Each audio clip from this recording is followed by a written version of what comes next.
Irmãos, vamos abrir a palavra de Deus na carta de Paulo aos Efésios, capítulo 2. Vamos dar continuidade à nossa série de mensagens nessa importante carta do Novo Testamento. Vamos ler do verso 1 até o verso 10, embora nosso foco hoje à noite seja do verso 4 a 10, pois já fizemos a exposição dos versos de 1 a 3. Ele vos deu vida, estando vós mortos nos vossos delitos e pecados, nos quais andastes outrora, segundo o curso deste mundo, segundo o príncipe da potestade do ar, do espírito que agora atua nos filhos da desobediência, entre os quais também todos nós andamos outrora, segundo as inclinações da nossa carne, fazendo a vontade da carne e dos pensamentos, e éramos por natureza filhos da ira, como também os demais. Mas Deus, sendo rico em misericórdia, por causa do grande amor com que nos amou, e estando nós mortos em nossos delitos, nos deu vida juntamente com Cristo. Pela graça sois salvos. E juntamente com Ele nos ressuscitou e nos fez assentar nos lugares celestiais em Cristo Jesus, para mostrar nos séculos vindouros a suprema riqueza da sua graça em bondade para conosco em Cristo Jesus. Porque pela graça sois salvos, mediante a fé. Isto não vem de vós, é dom de Deus, não de obras, para que ninguém se glorie. Pois somos feitura dele, criados em Cristo Jesus para boas obras, as quais Deus de antemão preparou para que andássemos nelas. Amém. Até aqui a leitura da palavra de Deus. Vamos orar mais uma vez. Senhor, nós pedimos que Teu bendito Espírito Santo ilumine o nosso entendimento na compreensão da Tua revelação. Nos ajuda a entender, ó Deus, a profundidade do Teu amor, a grandeza da Tua graça e, acima de tudo, a Tua glória como alvo da nossa vida e de tudo que o Senhor faz nesse mundo. Pedimos que o Senhor fale ao coração de cada pessoa aqui, nessa noite. Em nome de Jesus. Amém. Meus irmãos, o apóstolo Paulo escreveu essa carta com o objetivo de expor o grandioso plano de Deus na salvação de pecadores. Ele fez isso motivado pela notícia que tinha recebido de que a igreja de Éfeso, que tinha sido fundada por ele, e outras igrejas próximas, tinham tomado conhecimento de que ele estava preso. E ele estava preso em Roma. E os cristãos estavam meio que perplexos como é que o maior pregador do Evangelho e da graça de Deus tinha acabado numa prisão em Roma, quando ainda havia o mundo inteiro para ser evangelizado. E estavam desanimados na fé, estavam meio que sem entender qual era o plano de Deus com isso. Essas notícias chegam até o apóstolo Paulo, lá em Roma, onde ele está preso, e ele resolve escrever uma carta para estes irmãos da igreja de Éfeso e também para outras igrejas. Nós temos indícios de que essa carta, ela, embora endereçada aos Efésios, ela tinha como objetivo ser uma carta circular, era para ser lida nas igrejas daquela região. Eu estou me referindo ao fato de que alguns manuscritos antigos não têm a expressão que vivem em Éfeso, no verso 1 do capítulo 1, aparece em branco, como se fosse para preencher aos irmãos que vivem em Colossos, aos irmãos que vivem em qualquer outra cidade daquela região. E também o fato de que, fora contra o costume de Paulo, essa carta não tem nenhuma recomendação pessoal no final. Todas as outras cartas terminam dizendo saúda fulano, saúda cicrano. Essa não. Provavelmente porque era uma carta que era para ser lida não só na igreja de Éfeso, mas na região daquela cidade e outras cidades próximas. O alvo de Paulo era confortar aqueles irmãos e dizer para eles que a prisão dele em Roma, na verdade, fazia parte do plano que Deus havia concebido desde a eternidade, de trazer para si um povo de entre a raça decaída, a raça humana decaída, um povo que seria para o louvor da sua glória. A prisão de Paulo fazia parte desse plano, no sentido de que Paulo estava preso porque ele estava anunciando aos gentios que o Evangelho de Cristo também era para eles e não somente para os judeus. Ou seja, no cumprimento do dever, Paulo havia encontrado a prisão como lugar temporário.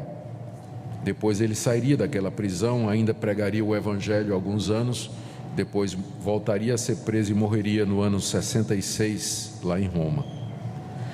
Aqui no capítulo 1, Paulo fala a respeito desse plano glorioso. Deus Pai planejou a igreja, verso 3 a verso 6. O Filho, Deus Filho, se deu por ela, verso 6 até o verso 12. E Deus Espírito Santo chama e aplica essas verdades a todo aquele que crê, sendo Ele o penhor da nossa herança e também o selo dessa promessa, versos 13 e 14, e tudo isso para o louvor da glória de Deus. Depois Paulo ora pelos crentes para que eles compreendam isso, verso 15 até o verso 23, é uma oração na qual ele faz menção do grande poder de Deus que ressuscitou a Cristo dentre os mortos, como sendo aquele mesmo poder que opera nos crentes. E termina essa oração no verso 23, dizendo que Cristo é a cabeça da igreja, que é o seu corpo, a plenitude daquele que a tudo enche em todas as coisas. Eu havia sugerido aos irmãos de que essa oração, que vai do verso 15 até o verso 23, é uma espécie de parênteses, e que o capítulo 2, verso 1 é a continuação, na verdade, do verso 14, capítulo 1, verso 14. Paulo, no verso 14, ele termina a descrição da ação de Deus na salvação, dizendo que o Espírito é o penhor da nossa herança até o resgate da sua propriedade em louvor da sua glória. E aí ele continua descrevendo esse processo de salvação, esse plano da salvação no capítulo 2. Ele vos deu vida estando vós mortos nos vossos delitos e pecados e assim por diante. Nós vimos na mensagem anterior que nesses 3 versículos iniciais do capítulo 2, Paulo faz uma exposição da situação em que nós nos encontrávamos quando Deus nos achou com a sua graça e a sua misericórdia. Paulo diz que nós estávamos mortos nos nossos delitos e pecados, verso 1, que nós éramos escravos do mundo, de Satanás e da carne, versos 2 e 3, e que nós éramos por natureza filhos da ira, como também os demais, final do verso 3, ou seja, ele descreve a humanidade como estando numa situação da mais completa perdição, não somente culpados, debaixo da ira de Deus, mas completamente impotentes para resolver a sua situação. E aqui que no verso 4 ele entra com estas palavras que sinalizam uma mudança na situação, fazendo com que estas palavras, mas Deus, sejam a frasezinha ou a expressão mais importante de toda essa passagem aí. A situação era essa: mortos, escravos, condenados debaixo da ira de Deus. Mas Deus, e aí introduz uma mudança. Então, nós podemos dizer que o Evangelho se resume a essas 2 palavras: mas Deus.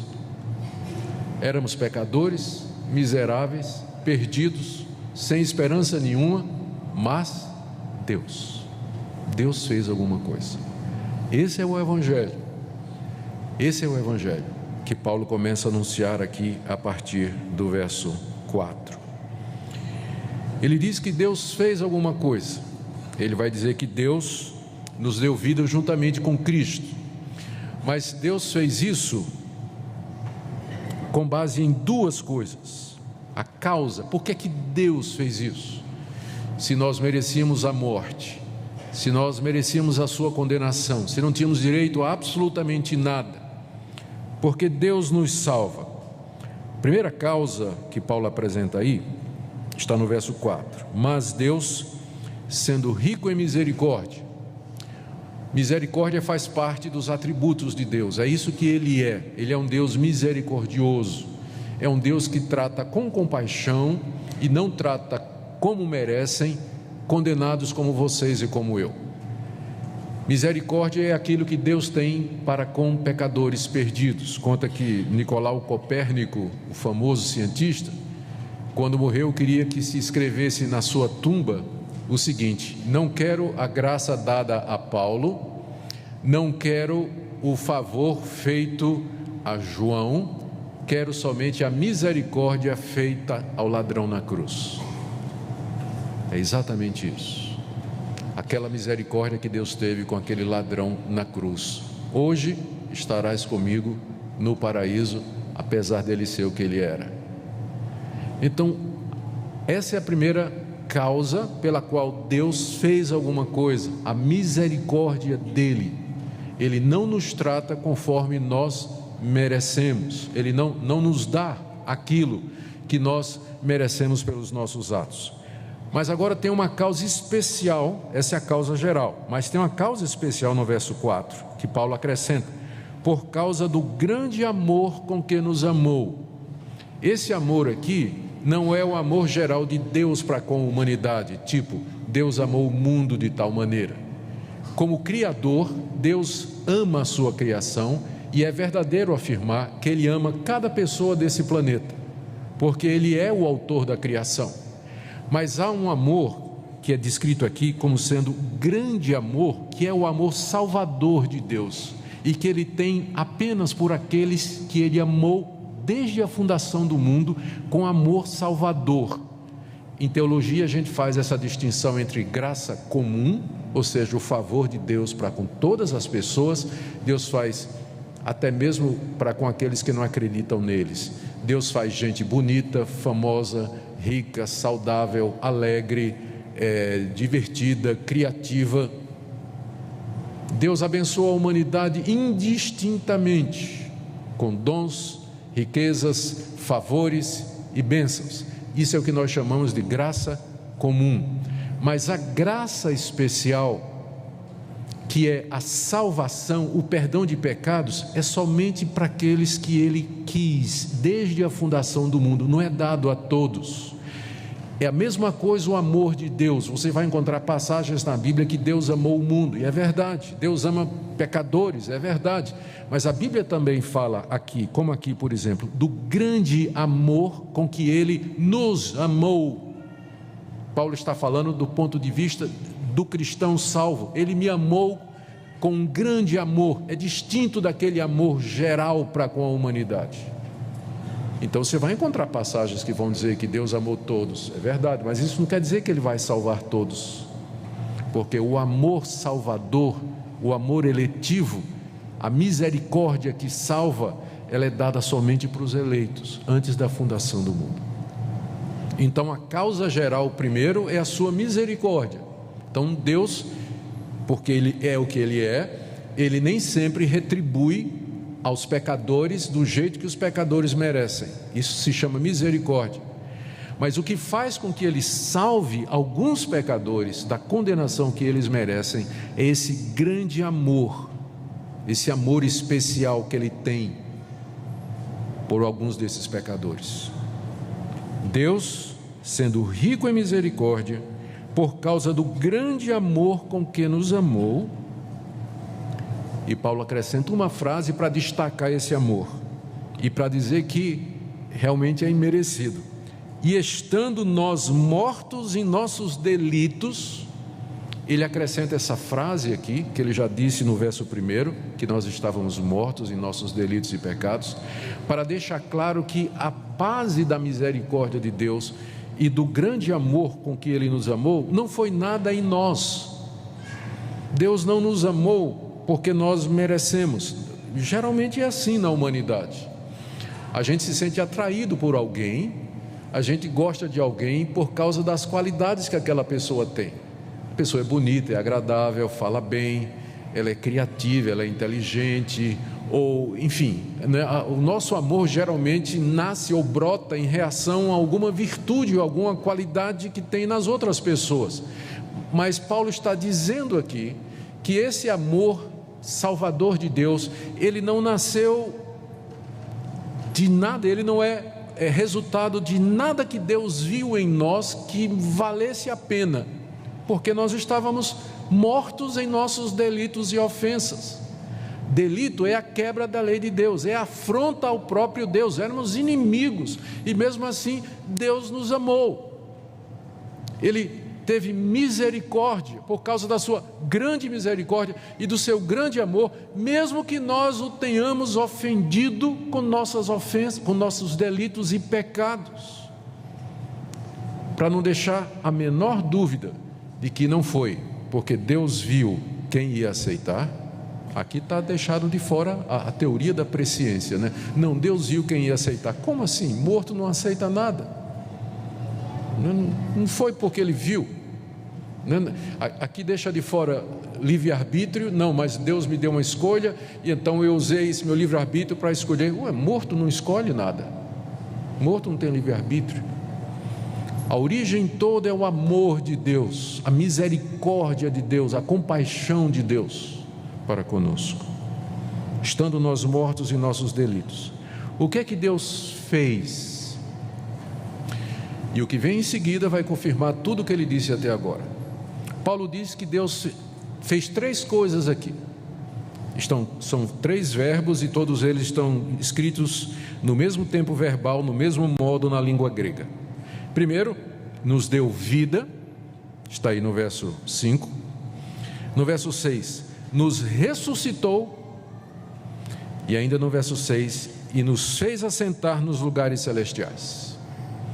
Talvez o apóstolo Paulo tenha, eu não sei se ele fez intencionalmente, mas parece que essas 3 coisas aqui são uma reversão daquela situação tripla que ele descreveu no início do capítulo. Vocês lembram? O que é que nós éramos? Mortos, verso 1. Escravos do mundo, de Satanás e da carne, e filhos da ira. Agora parece que Paulo está descrevendo uma reversão dessa situação. Nós éramos mortos, mas Deus nos deu vida. Nós éramos escravos, aprisionados, mas agora Deus nos ressuscitou. Nós éramos filhos da ira, mas agora nós estamos assentados à direita de Deus, portanto somos seus filhos. Em Cristo, Deus reverteu toda aquela situação, quando nós estávamos ainda mortos, por causa do grande amor com que nos amou. Quando nós estávamos mortos, Deus nos deu vida. Eu não sei como é possível imaginar que nós tivemos alguma participação nisso aqui. Morto, ele não se dá vida, ele não escolhe a vida, ele recebe vida. A nossa situação era de morte espiritual, Deus nos deu vida. A nossa situação era de escravos, Deus nos ressuscita quebrando os grilhões da prisão.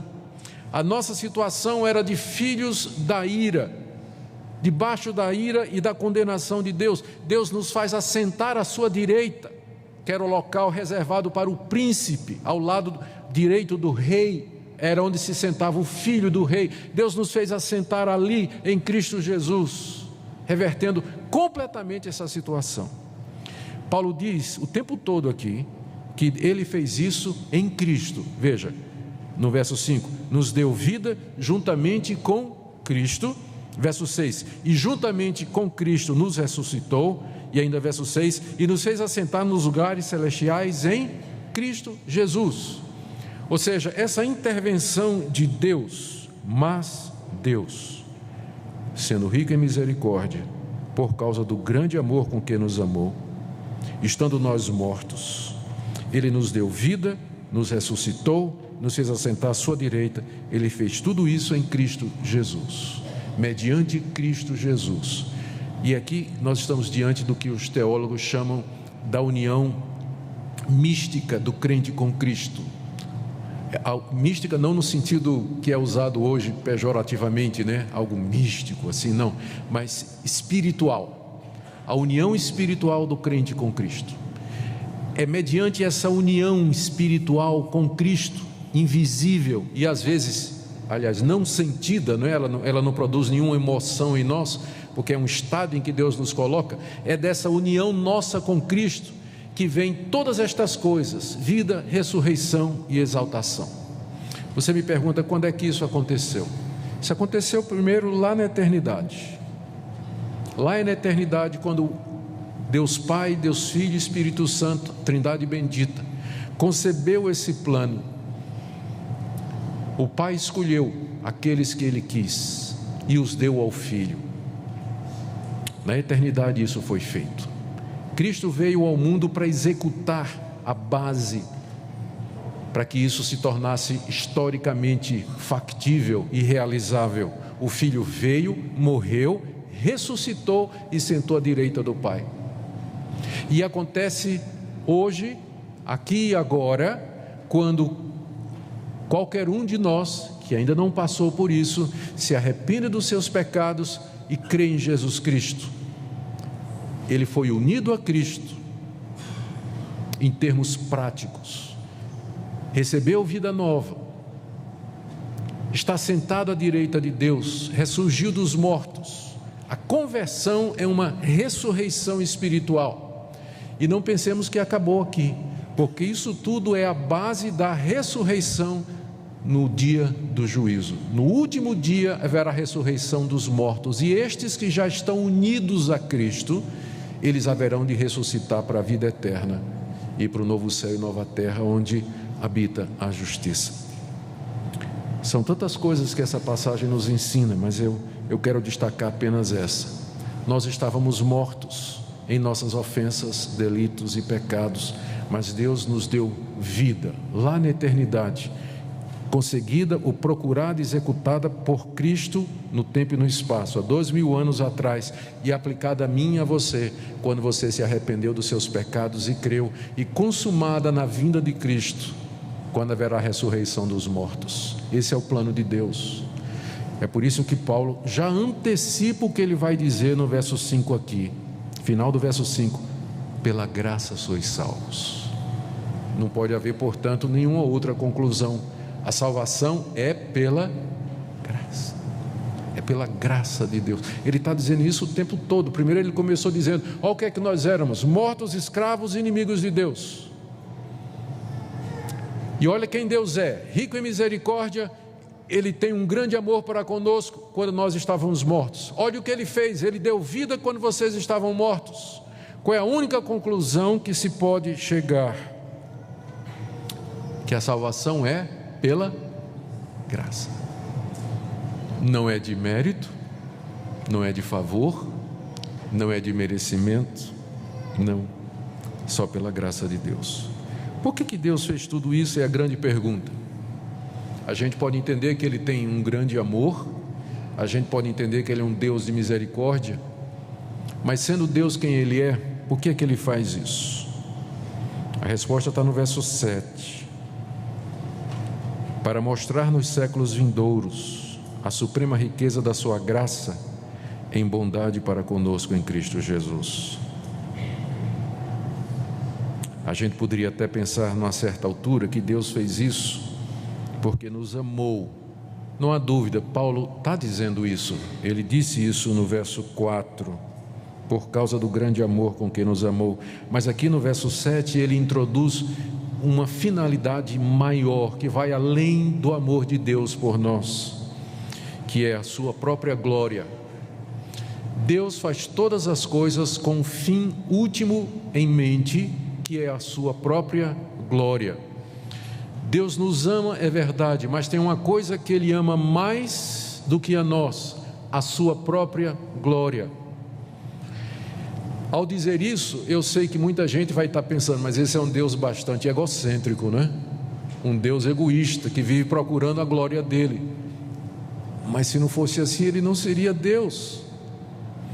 Porque veja só, se eu procuro a minha glória, ou seja, eu faço tudo para eu mostrar que eu sou o melhor, ou chamar atenção para mim, isso é pecaminoso porque eu faço parte de uma raça de 6 bilhões de pessoas. E com certeza tem gente muito melhor do que eu em qualquer aspecto em que eu penso que eu sou bom. Então, ou é ignorância de mim mesmo, não é? Ou é muita presunção. Então, buscar a glória, a própria glória, é no mínimo idiotice da parte de um ser humano.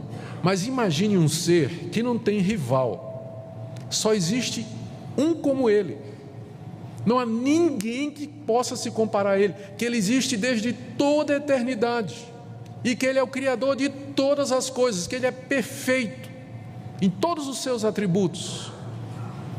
Ele não pode fazer nada que não seja para a sua própria glória, senão ele não seria Deus. Essa é a resposta que nós damos quando as pessoas perguntam: mas Deus não sabia que Adão ia cair lá no paraíso? Por que ele criou a humanidade? Para a sua própria glória. Mas por que ele permitiu que o pecado entrasse no mundo? Para a sua própria glória. Mas por que ele permite essas tragédias, essa miséria no mundo? A Bíblia só tem uma resposta: para a sua própria glória. Às vezes nós não entendemos como é que Deus vai levar a glória em certas situações, mas isso é diferente de dizer que Ele é injusto. Você pode dizer: eu não entendo como é que no final Deus vai receber glória numa situação de uma menininha sendo estuprada pelo seu pai. Eu às vezes também não sei,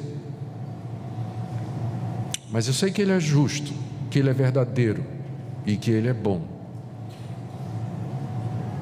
e que no fim Ele vai receber a glória, até mesmo da miséria humana. E é assim que Ele age, e é por isso que Ele faz o que Ele faz. Como Ele diz aqui, que Ele fez tudo isso para mostrar nos séculos vindouros, nas gerações seguintes e na eternidade afora, a suprema riqueza da sua graça. Deus quer mostrar para as próximas gerações e por toda a eternidade quão rica é a sua graça em perdoar pecadores como vocês e como eu. E é por isso que todo esse enredo aconteceu desde o dia em que Ele criou o homem e o colocou no paraíso e o submeteu a um teste. Todo esse enredo tinha como alvo final isso aqui: mostrar como Ele é bom e gracioso no universo que está para vir, onde o pecado não será mais possível. É nisso que está toda a beleza para mim desse trama, porque as pessoas às vezes pensam que o novo céu e a nova terra, não é, que está para chegar, vai ser mais ou menos a restauração do paraíso. Claro que não. O paraíso não seria um retrocesso, não é? A gente voltar para o paraíso. Sabe por quê? No paraíso não tinha pecado, mas podia ter. Adão podia pecar, o pecado sempre era uma possibilidade, mas no reino que está para vir não haverá mais essa possibilidade, porque o pecado já foi derrotado. Para que isso acontecesse, era preciso todo esse trama, todo esse enredo do pecado entrar no mundo, a raça cair, Cristo vir e morrer para assegurar um novo céu, nova terra, um novo paraíso, onde não pode haver mais pecado, nunca mais. Por isso Paulo, quando termina a carta, capítulo 8 da carta aos Efésios, ele diz, aliás o capítulo 11, ele diz: "Oh profundidade da riqueza, quem pôde conhecer a mente do Senhor?" Ele quer mostrar nos séculos vindouros a suprema riqueza da sua graça em bondade para conosco em Cristo Jesus. E como é que isso vai ficar demonstrado? Paulo responde no verso 8: "Porque pela graça sois salvos." Como é que vai ficar claro que Deus é gracioso? Porque pela graça sois salvos, mediante a fé. E aqui ele diz de que maneira essa salvação nos alcança. A fé é a mão que se estende para receber gratuitamente esse perdão, essa misericórdia, e até esse erguer dessa mão é dom de Deus. pela graça sois salvos mediante a fé. Isso não vem de vós. O isso aqui se refere ao antecedente, à fé. Essa fé não vem de vocês, é um dom de Deus. Dom é uma dádiva, é um presente que Deus dá. A fé para crer nisso e receber isso é um dom de Deus, porque mortos não podem crer. Deus dá a fé como um dom para que você creia, e só poderá crer aquele que receber o dom. E você pergunta, mas então Deus não é injusto? Não, porque Ele não tem que dar esse dom a ninguém. Seria injusto se todos vocês merecessem. Se todos vocês merecessem um dom da fé e Deus só desse a 3, 4, 10, ele seria injusto, mas nenhum merece. Quem é que pode reclamar que Deus está sendo injusto? Ele não está tirando o direito de ninguém. Por isso a fé não é de todos. E você diz, mas como é que eu fico nessa situação? Eu quero crer, eu quero ser salvo, eu quero perdão. Eu acho que só o fato de que você está clamando por isso já é uma prova de que Deus está trabalhando no seu coração. Venha então.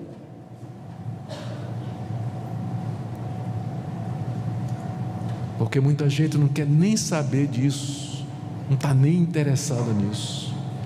Mas se no seu coração você diz, Deus, e se eu não for um desses? Deus, e se eu não tiver fé? Deus, e se eu não for perdoado?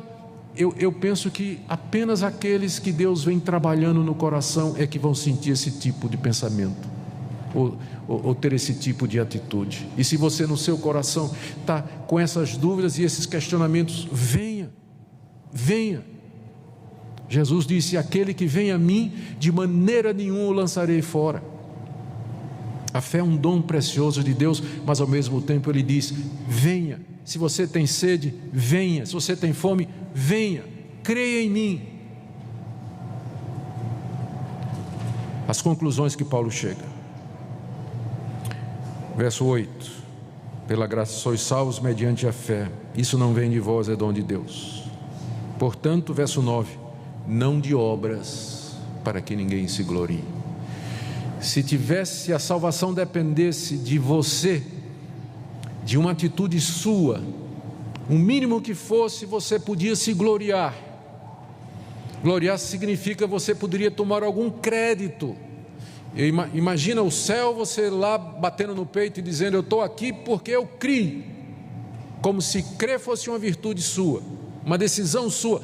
Estou aqui porque eu criei, porque eu recebi, porque eu aceitei. Você estaria levando crédito por alguma coisa que Deus fez, e Deus não vai dividir o crédito com ninguém, porque, como eu disse, Ele é Deus, Ele faz tudo para a glória dEle, Ele não vai admitir concorrência. Ele não vai admitir concorrência. Portanto, não é pelas obras, para que ninguém se glorie. Pois somos, verso 10, feitura dele. A palavra feitura no grego, poema, eu não sei se Paulo usou essa palavra intencionalmente, era uma palavra muito comum. Ele podia ter usado outra palavra aqui, mas ele usou exatamente a palavra de onde vem a nossa palavra em português, poema, uma poesia, uma composição artística, bonita, que impressiona, que emociona, que é gostoso de ouvir, um poema. Somos uma obra de arte de Deus, por assim dizer, criados em Cristo Jesus, para boas obras, as quais Deus de antemão preparou para que andássemos nelas. Duas coisas aqui. Primeiro, Paulo quer deixar claro de que mesmo que a salvação não é pelas obras, isso não quer dizer que os salvos não vão fazer boas obras, porque nós somos salvos para as boas obras, como ele diz aqui, nós somos criados em Cristo Jesus para a prática de boas obras. As boas obras não são a causa da salvação, eu acho que está muito claro, mas elas são o resultado da salvação. O que é que nós vamos fazer aqui nesse mundo, uma vez que nós somos salvos pela graça? Vamos praticar as boas obras. Que são as boas obras? Ora, são aquelas ordenadas por Deus. E onde é que eu vou encontrá-las? A Escritura está cheia delas. está cheia delas. Você pode começar com os 10 mandamentos: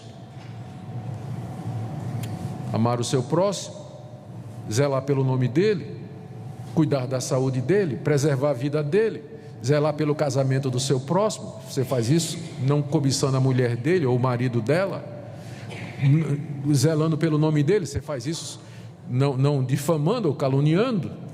Você pode ajudar os necessitados. Tem tanta coisa que a Bíblia descreve como boas obras, mas nós vamos nos engajar nelas como resultado inevitável de quem foi salvo pela graça.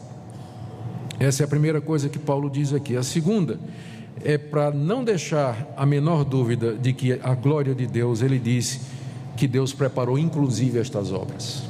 Deus de antemão preparou para que nós andássemos nelas. Até as boas obras que nós fazemos, nós não podemos tomar o crédito para nós.